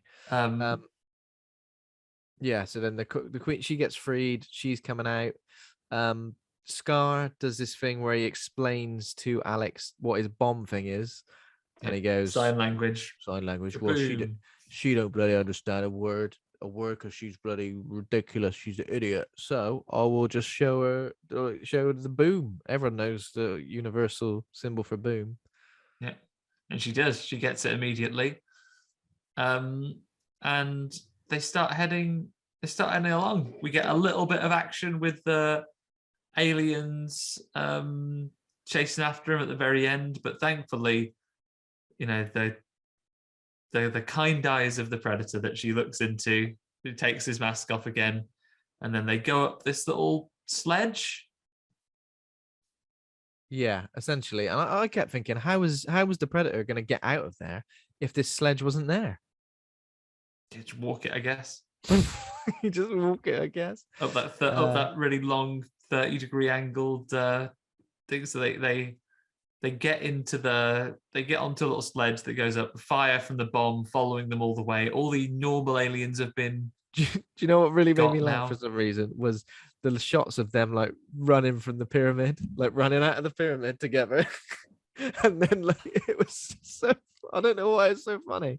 It just, I don't know. Just like I think the concept of Predator teaming up with human to beat Alien. I know it's a ridiculous, over the top, stupid film, but I don't know. In that moment, I realized what was happening. And I just couldn't stop laughing. Just it felt so silly. Yeah, it's absolute madness, isn't it? They dive out and they think, "Phew, we have won." And then it's just, and they sort of pause, and it goes, "Whoever wins, as long as it's you, I have also by proxy won." And he goes, "Right, let's have a look at your face. I've got to scar you up on the cheek now." Yeah. Is this necessary? You're going to scar me with acid? And he goes, We've "Yeah, won now. Yeah, go on. So he gives. You've got to have a mark." It's the same mark that he put on his face, and I guess it's like the xenomorph hunter symbol, which is fine. But that's the xenomorph. That's the xenomorph killing badge that because they're all like basically space scouts. To be fair, that's fine. But when you have to explain that to someone when you get back to civilization, what happened to your face? I killed a xenomorph, but in front of a predator. No one's ever done that before, but the predator insisted on marking me. Yeah, so they're giving me a little predator killing badge, not predator killing. That basically is the equivalent of I walked into a door when you got a black eye. Oh yeah. What's the real story? Oh, we'll start doing that. Like next time we've got the. I wonder you've scraped your knee. What happened? You fall off your bike or something? No, actually, I sent 100 emails in a single day, so I got the badge for it. There you go. Yeah, there we go. Very nice. But then the big old alien queen, for some reason, didn't die in that inescapable explosion. No, it didn't. And it's been silently crawling up through the solid ice. Through the solid ice, and then it explodes out of the ice, and then we get the final battle. Predator versus Alien Queen, with Lex as like a side character who, if you press square occasionally, doesn't assist. Yeah, which is pretty good. But what do? They like the Alien Queen has still got some chains on it. They attach it to a water tower and then to get slurped off into the icy waters of the Antarctic. But I also thought, surely like Alien Queen's not dead though, even though it goes into it'll be alive, won't it, down there in the ice? I don't know. Can aliens drown? I guess so. I don't know, because in some alien movies they exist in space. In the void of space. Yeah, if they exist in the void of space, surely they can exist into ocean. This one's restricted by cold though, so maybe she'll just get frozen down there. Yeah, that's true. So dead embarrassing if you're like a alien queen and you end up underwater trapped by some chains. You'd be like, God, this is embarrassing and boring. And if she doesn't die, she's going to be fed up down there. And like we've done a very fast version of it, but it knocks them both about. Doesn't seem to kill them as effectively as just the regular aliens did. But again, I think it mostly seems practical, the effects of the alien queen, which looks good. Occasionally, throughout this film, the CGI moments are a bit shiny, a bit early 2000s. A bit Blade 2. A bit Blade 2, and it takes away from the genuine like creepiness, creepy wetness of the xenomorphs. I think that you're familiar because you're with. Going for creepy and wet, you were queepiness. What was that? Because you were going for building creepy and wet, queepy. These are ever so creepy, these xenomorphs. Ever so creepy. But you can't really recreate that in CGI. It looks like they just look a bit PS3 graphics. Yeah. But yeah, and then after the big fight, Predator ship appears, and they do that thing which we mentioned before the show, but they do that thing when they go, "Here, have a gift," and it's always a gift. Some tat. So obviously in Predator 2, they give Danny Glover like an old like a revolver from old pirate gun that they've got from like a they got from a flea market or something Is like it? that. They're like the Well, they were British in New York. While they're in New York going around while that predator's doing his mission in the first one. They've just been taken in the go get some sights and gone, gifts. got some tat. We Yeah, said that it's like the British Museum where they've always got stuff that belongs to someone else, and they go, "Where you go? you can have this, I You guess. can have this and Yeah. enjoy it." So you're right. In the aftermath of the fight, our main hero Scar is poorly. The ship uncloaks. Loads of predator elders come out and they go, "Is that your xenomorph killing badge? Well, can't let this go Can't let you die. uncelebrated. Here you go." So Scar got like impaled by something, didn't he? Yeah, That he was gets pretty much. he gets the tail through him. He gets a tail for him. That's it. Yeah. He gets the tail through him, That's so he's poorly. So they put him on a stretcher and take him in. They give Alex a bit of tat, like a spear or something, and then leave her in just a long sleeve top in Antarctica. Well, see you later. Yeah. See you later. And off they go. But unfortunately, not all is not well, because Scar has a alien with a little predator face burst out of him. Yeah, a pred alien erupts from his chest. And if there's anything to set up a sequel, then that is it. Yeah. So yeah, and then it pretty much leads directly into the sequel. We're not going to cover the sequel in quite as much detail. We will just quickly rattle through what essentially happens in the sequel. If you watch this sequence and then immediately watch Alien versus Predator Requiem, which was made 3 years later, the sequence is completely different, even though it's the alien looks different. The ship is tiny and there's about one other predator on it. Yeah, just like a boss, just like someone in the kitchen, like making a cup of tea or something. Yeah, there's just the caretaker on a small little ship. None of those fancy elders that I imagine are wicked at hunting are there. It's just a small ship. A pred alien bursts out. Facehuggers are running rampant all over the ship, and he sees the pred alien, goes, "I want to blast him," blasts at it, and causes them to crash on Earth. Idiots. What I feel like is that the Predators have got their shit together far more than this film makes it look like they have. I'm assuming there hasn't been an outbreak of xenomorphs on planet Earth because the Predators have got their shit together, but no. So they crash, and where would they crash?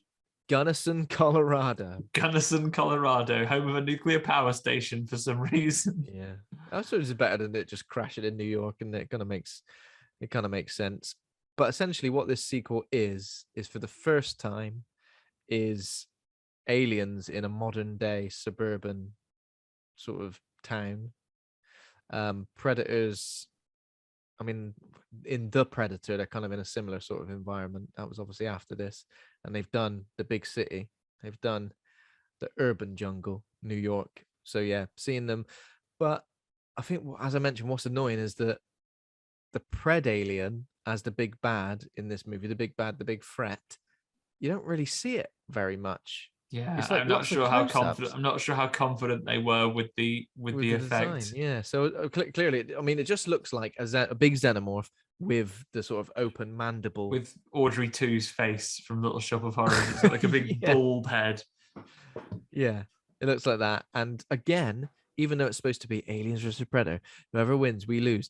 No, we want the predator that's been essentially sent from the predator homeworld here to clear it up. The space version, and this is a revelation for me, Ben. Sillet Bang, spokesman Barry Scott, apparently he's played by different actors in different countries. So the one we know is just English Barry Scott. There are other ones from other countries. So this is Predator Planet Barry Scott going around with his little thing of fluid that is mostly for like bang, and the evidence is gone. He's there doing a cover-up. Bang, and the evidence is gone. That's literally what he's doing. Yeah. Yeah, it's so he kills people that he crosses paths with, like there's a deputy that sees him and he minces him. There's not enough Predator is invisible, I notice, in these two films. I like Predator is invisible. It's one of the coolest sort of things. I mean, it does it occasionally in this one. So he's the wolf predator, he's called, and he's going around, and essentially all the xenomorphs that kill people and face hug people and lay eggs and all that stuff, he goes around killing sort of getting rid of the bodies and just killing clean the- it up, trying to kill the aliens off, basically, right? And yeah, yeah, to he stop works them his way essentially through it, and taking there's over a Earth, because you don't there's want that.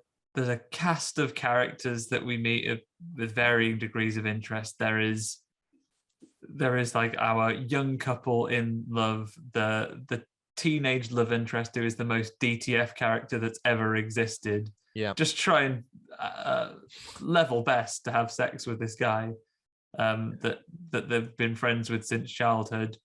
There is her douchey ex-boyfriend. There is the brother of the main character that's been in prison. There's the sheriff. There's all kind, and there's the soldier lady that's just come back from war, and then her daughter's a bit distant. yeah. I mean, well, there's probably like 3 or 4 main characters, but essentially the rest just fodder for aliens to kill, well, the pred alien to kill. And as I said, that most of the fights between aliens and predators happens in close quarters, in corridors, in sewers, in forest. Again, it doesn't feel too far removed, but of course, the fact that the alien exists in modern 2007. Well, I guess it's still 2000. Yeah, it's moments before. It's still 2004 in the canon of the film. 2004, yeah. The fact that aliens exist in 2004 on planet Earth is a bit jarring. It does feel a bit odd. Yeah, Doesn't feel quite right, and the film never makes a good job of making you feel like this could be canon. This could be part of that universe. It just feels like a greatest hits. Yeah, it feels like a side story. It feels like a string of action sequences, effectively, right? And there, I will give this film. I'll give this film credit. I would say, arguably, it is, for many measures of quality, worse than the previous film.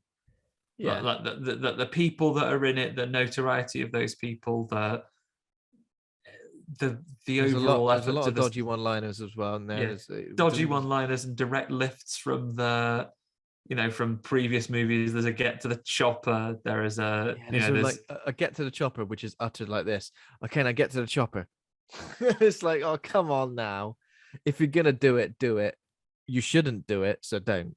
But the That's pretty Predator much tech it. here is great. There are a couple of really nice action bits. I like the bit where the Predator is fighting aliens in the sewer tunnel. He sets up lasers to set like basically a kill box because they can't go through there without getting minced. Mhm. I like his big long spikes frisbee that the love interest gets chopped in half by, like in a blink of an eye. Yeah, and he doesn't even mean to do that. He's not. Yeah, he aiming just for it. wazzing it at an alien, isn't it? It misses. Yeah. He goes, Yeah. oh, Bloody hell. I don't know. I think what bothers me about this film, I don't know. It's just a bit boring, isn't it? Considering it's another Alien versus Predator in a different area. Two of like the best big bads in science fiction history. It is just a bit boring. We just kind of go from place to place. Yeah, we just jump in, and then there's like, they do a nice job of tying off loose ends. Like it's and some bold choices. The first victims we get are dad and his little boy out on a hunting trip. The dad gets his arm acided off, and then they both get face hugged. And then, much like in the previous one, the second you wake up, it pops out of your tummy like moments later. They both get chest bursted as well, face hugged and then chest burst. But again, it's something weird seeing characters witness all of this stuff for the first time. I don't know. So many films into a franchise. I know it's different. It's a different setting. It's different scenarios. I know that, but I don't know. So many films into a franchise. I'm a bit like witnessing characters discover what these creatures are about and how they work. I don't know. I feel like it's shocking to them, but not necessarily to you anymore. Yeah, we're a bit like it is honestly a bit like we've seen it. Yeah. And the franchise, when it earns Ripley being essentially the expert on the creature, because she had so many interactions with them, when you take a character like Ripley out of any of these films, it is a bit like I feel like these sequences only are there to provide the exposition for us to understand the story, but it's like, well, we know how it works. Come on. Yeah. But yeah. any other notable moments? I like the awful boyfriend Dale, who gets a great come down in the fact that shut up, Dale, you're too stupid to talk. Yeah. Sure. There's the great bit where like he misses an opportunity when he comes in with his bully mates and goes, "Oh, see you guys together, but I hope you know I taught that little slut everything she knows." I'm like, are you suggesting that you taught her how to have sex with men, Dale? Like, yeah. like, I mean, no one took the it opportunity to have a go. might explain why your relationship has Quite come a to a lot. conclusion. But Are you a bully? Yeah. Are you homophobic? Yeah. Get in this film. There's like at least 3 of you. Get in this film. Get in this. Who ordered get in the this- sausage lovers pizza then? It won't, Yeah. because it wasn't me. Yeah, they're no good, no good guys. But you know, they say, I think I had it in my notes here. Look forward to you dying, and I love the other sequence as well where they have a point that they have the sheriff, the brother, the love interest in this thing, and then there's the pizza shop manager, and it's like, congratulations on now becoming the most disposable character. You are the next one to die. And sure enough, who's going to run the pizza shop in Gunnison, Colorado? If I die, dead. And Someone even else, like the final battle between the Pred Alien and the Wolf Predator on a roof. Is it like on a rooftop? Yeah. Yeah, just a bit naff, and just a bit like, I don't know, for something, it just feels quite small scale, doesn't it? I think these films just keep trying to go, right, even bigger, even badder, even more crazy shit happening. Oh, it's a Pred Alien now. Can you believe it? And they bring up the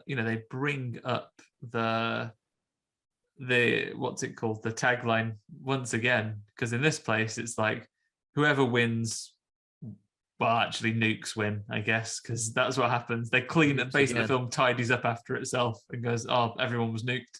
The government was behind it all along." And they fly away in a helicopter. Did you think that maybe there was going to be something when the soldiers like get them at the end, that one of them was suddenly going to have a chest burst or explode? One of the main I characters? thought the soldiers was going to go, Kill them. "Thanks for that laser gun. Shoot them all in the head." Yeah, that probably would have been a better ending, to be fair. But they don't. They go, "Oh, it's okay. We were just following orders and we nuked that thing." Oh, I understand that. So we give up, I guess. We can come home with you. And then we see you, Mrs. Yutani, having seen Mr. Whalen. See Mrs. Yutani, and she goes, "The world is not ready for this laser gun." Explains why we hide it away, and it doesn't exist in the future. World's of this not ready for franchise. this laser gun. I'm going to hide it away till hundreds of years. Yeah, that's right. To be fair, the Wayland Corporation, pretty unlucky that they keep stumbling across the xenomorphs in all because, unless they meant to, obviously, but it seems like they're always every time involved. they go to colonize a planet. Oh, just check for xenomorphs. Check for bloody xenomorphs, mate. As we've already mentioned, they can't fly ships of their own, so they've got to be put somewhere or left somewhere, or they've got to get there somehow. Go somewhere where they're not. But yeah, that's whistle stop tour of that second film. It has some ridiculous moments. I will give it credit for how much they lean into all the different Predator tech. I think it's a smarter choice just to have one Predator that goes round and is actually really capable, rather than having several and killing two of them off. Yeah. But I don't know. I kind of wanted to see a big team up. Like, imagine a big team versus, I don't know, like a team of 20 Predators versus shitload of. Yeah, I don't know. Give me one of those elders from the last time. Have the Pred Alien escape, and one of those elder badasses go, right, I'm going to go down. The rest of you wait here. But no, they call John Wick Predator from the Predator thing. So that's that for those two films. Obviously, I guess they're both. Well, I guess we'll get around to rating them. Do we have any name game in Luke's absence? Because Alien and Predator are both very difficult things to creatively put up with. I'll give you a quick one based on the tagline, if you like, Ben. Okay. So a group of 18 to 30-year-olds are deciding whether they're going to go to Ibiza or Magaluf for their big group holiday, where they're going to drink heavily. Whoever wins, we booze. Whoever wins, we booze. Correct. Yeah. The next one is a couple are deciding what to do on a lazy Sunday, and they narrow it down just before they go to bed that either they're not going to get up until, they're not even going to open their eyes until 9:30, and then just watch Sunday brunch in bed with a paper, or alternatively, they will probably roll out about 10 and then maybe go for a casual breakfast, maybe a brunch even in town, and they go to bed with those two decisions hanging over them. And just before they turn out the lights, they say one thing before they go to sleep. Whoever wins. Is that the first bit? Yeah, whoever wins. I want to say we snooze, but we snooze, correct. So they're not It going is to we snooze. they're not getting up until at least 9:30. Finally, the Oscars are coming up. Yeah. And some people have been invited to the after party, and on the way they're speculating as to who is going to carry away the big award on this, the Night of Nights for Hollywood. But actually it turns out they're not really bothered who comes away with the awards, because they're mostly using it as an opportunity to try and pitch some great film ideas they've got to some Hollywood types that they're going to run into while they're at the after party. This is weird because I'm trying to come up with a reason for this same word. Is it whoever wins we schmooze? Whoever wins we schmooze, correct. That's exactly what I'm looking at right now. I googled the word schmooze because I'm like, I'll definitely use the word, but is it more like whoever wins we schmooze? Yeah. Got any? That schmooze was going to be my one, so I'll put it to you then. If I said to you, whoever wins we lose as a scenario, can you think of a scenario where those words make sense to you? So whoever wins we lose. Whether Piers Morgan focuses his output on television or radio. Yeah, that's what I said before. I said it's like you've just been adopted. Oh yeah. I don't want to mention him twice. I've already mentioned Jimmy Savile. Let's not try and keep it like that. Let's keep it a little bit more. But yeah, let's just say Piers Morgan again. You've been adopted. Oh, have I? Yeah, but you got to choose out of Piers Morgan or Nigel Farage. Now, one of them is going to be your new dad. Who's going to win? Whoever wins. Whoever wins, you've lost. Yeah. You've lost. That's it. You're done. I reckon Piers Morgan's considerably more wealthy. So maybe get the money, and then maybe I don't know, slip him a bit of cyanide. I think Nigel Farage has got a worse diet. I reckon he's got more cholesterol. Oh yeah, definitely. Big old frog man. I reckon he has 3 Scotch eggs and a pint of John Smith's for every meal. It's all he eats. That's all he eats. Yeah, I mean, schmooze. It's a good word, schmooze. Yeah, I mean that's what about you, Ben? Any more examples that there is a no-win situation? A no-win situation. Yeah, because Alien vs Predator is a win situation. It's a bloody predator, isn't it? Yeah, it's a bloody predator. Whether. No, I haven't. I mean, that's the major one. It's basically adopted by. I tell you what, Ben. I'll put one to you then. Yeah, writers at heart, come up with for me. Who do you think would win in another? We've seen Alien versus Predator now done a number of times. We've seen, we've seen Freddy versus Jason. We've seen Kramer versus Kramer. But I mean, you may have seen Kramer versus Kramer. Wouldn't be in our wheelhouse. We've seen X versus Sever. Yeah. But who would win? Question I put to you. Terminator versus Gremlins. Oh. Because the reason I've chosen this one is because Terminator is very, very dangerous. Yeah. But they are robots though, and Gremlins are good at breaking robots. And also, even if they've got loads of them, if it rains, there'll be more Gremlins. That's true. I think it's a conundrum. Who do you win? It is a conundrum, but I think let's go for Terminator, just because I reckon he'd get in there early. He or she, Terminator, would get in there early while they're in Mogwai form and just blast them all away. Yeah. Oh, I guess they have time travel as well, so they could maybe Get go back and obliterate that he's an old man when we see him, but the young Chinese man that has Gizmo years before they would meet. Yeah, that's true. I think if it comes to a straight fight though, if they have to do the bit where the film has begun, I think you have an ending scene where like Arnie's there, his eye is hanging out, and there's a gremlin like biting on it. One of them steering another Terminator around like a little rock'em sock'em robot, and they're punching their heads off. Yeah, because even if you get them down to the last one, if it rains or they jump into a YMCA pool, they're all back. Yeah, exactly. There we go. Good arguments for either, I think. But we want to see. But would it be one of those team up movies? Would they eventually team up to take on a bigger bad? Team up to really bring down the system and take on RoboCop.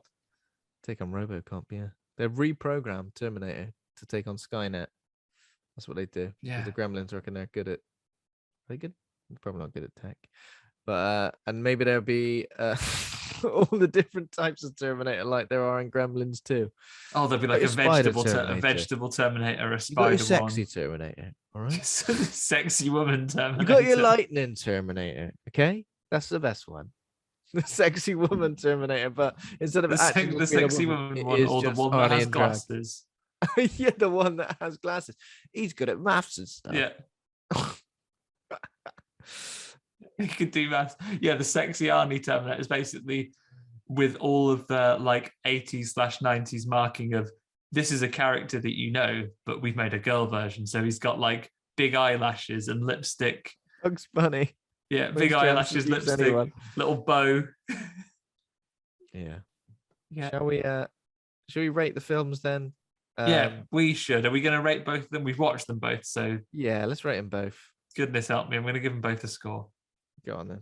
Do you want to go first? Okay. These are hard. I've got a real Resident Evil situation about this because no, fuck it. I'm gonna do it. I'm gonna give original recipe AVP a D plus. Yeah. No, a D. Ready salted. It's getting a straight D because it's a little bloodless because it's a PG-13, 2 horror franchises, and we get things like Bishop getting tossed down the stairs, having been stabbed off screen. It's a little bloodless. They could have taken it in some more directions and put a little more into it. There are some bits to enjoy. It's great to see the iconic things fighting against each other, but effectively it is bashing your action figures together. I'm gonna give AVP Requiem. Ooh. Explaining to no, well, I'm going to explain it, but I'm oddly enough going to give it a slightly better rating. I am going to go so far, just technically it should also be a D. I'm going to give it a D plus just because there's good things in here. There's good things here in isolation. I like the Predator tech. I like the kind of irreverent takes on things. It just doesn't hang together too well. But because I found it quite funny to watch at many occasions, it's probably one I'd be more likely to watch again if I was going to sit down and watch another one anytime soon. Yeah. I think let's say an event comes up and the three of us are together. I think we would laugh more and have a better time if we put on AVP Requiem, wanky title and all. Yeah. Wanky title. It's probably not worth a D+. It's probably both a D, but I need to give it some kind of point to differentiate it and say both Ds, but this one is slightly better. So that is where I'm landing on them. Yeah, I'll go for something similar, but maybe flip reverse it. I think I'll go for a D+ for AVP, Aliens versus Predator. I think the location for it just feels a bit better for me. The AVP Requiem location's a bit jarring. And I think it kind of like, I don't know, it just feels a bit more believable. I know obviously the ship crashes in the second one, but I just feel it feels a bit more believable in this setting. I like the ridiculous, stupid nature of the human teaming up with Predator. Like I was laughing a lot, and maybe I was laughing at it, but at the same time, I was still having a good time. Were you pausing sometimes and saying, "He does love his wife, though"? So he does love his wife, and he wishes that was his wife, making friends with the Predator. So I'll go for a D+ with that. Even though I only watched Alien vs Predator Requiem like several days ago, I remember very little about it, and I think that's probably one of the reasons why I had to go lower for it, but just because it really did just wash over me, and it didn't. Yeah, and just the fact that the Predalien, we only really see like close-ups of it, and then there's a random bit where it decides to impregnate a load of already pregnant women. That's what I was going to bring up very, very quickly. It's an unusual choice that we get this Predalien, which is what causes the whole thing, and it takes the facehugger out of the life cycle effectively. But given in mind some of the horror roots of some of the deeper psychology that comes into the Alien franchise, with how facehuggers can get anyone, especially men, given them the horrors of the forced impregnation and birth, the fact that this Predalien only whacks eggs in female victims, it just Very bites strange. the heads off the others, like a flavor of jelly babies they don't like, just bites the heads off. Because what you're talking about. It's an unusual choice, and one that isn't explained and isn't really necessary. It was a weird thing about it that struck me as we were watching it.